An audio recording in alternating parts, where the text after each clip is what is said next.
الحمد للہ وحدہ والصلاة والسلام علی من لا نبی بعدہ اعوذ باللہ السمیع العلیم من الشیطان الرجیم بسم اللہ الرحمن الرحیم رب ادخلنی مدخل صدق واخرجنی مخرج صدق واجعلنی من لدنک سلطانا نصیرا۔ اب ہم نماز کی طرف آ رہے ہیں۔ جتنے فرقے ہیں، جتنے پوائنٹ آف ویو ہیں، تکبیر تحریمہ سب میں ہے، سورہ فاتحہ پڑھنی سب میں ہے، فاتحہ کے بعد قرآن کا حصہ ملانا سب میں ہے، رکوع سب میں ہے، سجدہ سب میں ہے، تشہد سب میں ہے، سلام سب میں ہے۔ یہ بنیاد تو یہ ہے۔ اب وہ سلام ہاتھ باندھے ہوئے پھیرنا ہے کہ ہاتھ کھول کے پھیرنا ہے، میرے نزدیک اس سے نماز کے ایسنس پہ، پروردگار کے حضور حاضری پہ کوئی فرق نہیں پڑتا۔ اب رکوع میں سبحان ربی العظیم کہنا ہے یا کوئی دعا پڑھنی ہے، میرے نزدیک اس سے کوئی فرق نہیں پڑتا۔ ضمنی بات ہے، رکوع میں، سجود میں، تشہد میں آپ جو مرضی، جس مرضی زبان میں چاہیں دعا مانگ سکتے ہیں، اللہ کو کوئی اعتراض نہیں اس پہ۔ اور احادیث کی کتابوں سے بہت ساری دعائیں سبحان ربی العظیم کے علاوہ بھی ساری۔ پھر ہوا کیا؟ یہ زیادہ مسائل، اب میں اس کو سمرائز کر رہا ہوں۔ میں 3 علاقے بتائے، وضو بتایا، نماز بتائی، اور روزہ۔ روزہ ہے، کوئی 10 منٹ پہلے کھولتا ہے، کوئی 10 منٹ بعد۔ قرآن کے الفاظ پہ جائیں تو وہ 10 منٹ بعد کو دلیل دیتے ہیں، احادیث پہ جائیں تو غروب آفتاب کے فوراً دلیل۔ اگین وہ ایک رینج ہے 10 منٹ کی۔ یہ کہیں نہیں ہے مسلمانوں میں کہ روزے میں پانی پیا جا سکتا ہے یا روزے میں کچھ کھایا بھی جا سکتا ہے، یہ کہیں بھی نہیں۔ جو کچھ اور مذاہب میں ہے، 10 منٹ پہلے، 10 منٹ بعد۔ پھر اس پہ مختلف صورتحال میں مختلف ہیں۔ مثال کے طور پر کچھ لوگ متشدد ہیں، وہ کہتے ہیں اگر سحری کا وقت ختم ہو گیا ہے تو آپ ایک لقمہ بھی نہ کھائیں۔ کچھ لوگ دوسری طرف کہتے ہیں نہیں جناب، کھانے کی اجازت ہے جب تک پیٹ نہیں بھر جاتا۔ ایسنس کیا ہے؟ اللہ یہ چاہتے ہیں کہ ان تمام عبادات میں جو اس نے فریم ورک دیا، کم سے کم اس کے اندر آپ ضرور رہیں، اور نیت آپ کی یہ ہو کہ یہ عبادت میں اللہ کے لیے کر رہا ہوں۔ اس فریم ورک میں اگر آپ اضافہ کرتے ہیں اور اس نیت سے کرتے ہیں کہ اس کی خوبصورتی بڑھتی ہے، اللہ اس کو یقیناً قبولیت کا شرف بخشیں گے۔ اب ہوا کیا؟ جو میں نے جنریشن لاس کی بات کی تھی، ایک جنریشن لاس تو وہ ہے جو ایک سے دوسرے سے تیسرے پہ آیا۔ دوسرا جنریشن لاس جو آپ کو ہندوستان میں زیادہ ملتا ہے وہ زبان کا ہے۔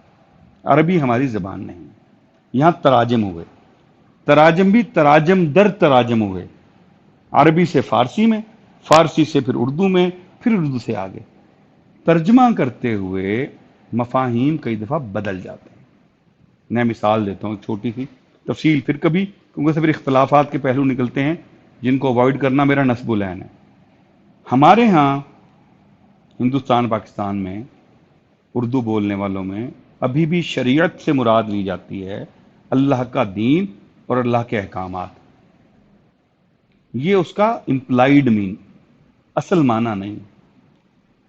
اللہ اپنے احکامات کو حدود کہتے ہیں۔ اب شریعت کا لٹرل مطلب تو رستہ ہے۔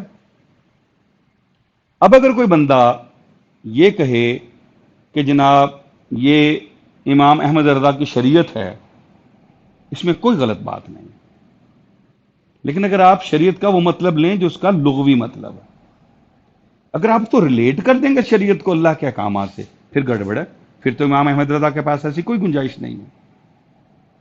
یہاں وہ مسائل آئے۔ دوسرا جو مسئلہ ہوتا ہے وہ لوکل کلچر کا ہوتا ہے۔ اب اگر آج بھی اگر آپ دیکھیں گے، عرب جو ہیں ان کے ہاں شخصیات کی یا رسوم کی بہت زیادہ پابندی نہیں ہے، ہمارے ہاں ہے۔ ایک مجھے اور بلکہ ضمنی بات یاد آ گئی، نماز میں جوتے پہننا ہے۔ ہمارے ہاں اس پہ بڑی لڑائیاں جھگڑے بھی ہو جاتے ہیں۔ بھئی اگر آپ کا جوتا پاک ہے بالکل پہن سکتے ہیں۔ ہمیں امیجن یہ کرنا چاہیے کہ آج سے 1400 سال پہلے مسجد نبوی میں کون سے کارپٹ بچھے ہوئے تھے بھائی؟ کنکریاں ہوتی تھی۔ اب ایک آدمی، میں مثال دے رہا ہوں، ایک آدمی جو ایک دفتر میں کام کرتا ہے، صبح کارپیٹڈ گھر سے گاڑی میں بیٹھتا ہے، گاڑی سے کارپیٹڈ دفتر میں چلا جاتا ہے، اس کے جوتے بلا شبہ پاک ہیں، وہ اگر جوتوں سے میں نماز پڑھ لے اس میں کوئی حرج نہیں، لیکن اگر فساد بنانا ہے تو بنا لیں۔ تو کلچر کیسے پلے کرتا ہے؟ ہندوستان میں دو چیزیں بڑی امپورٹنٹ ہیں عبادات کے معاملے میں۔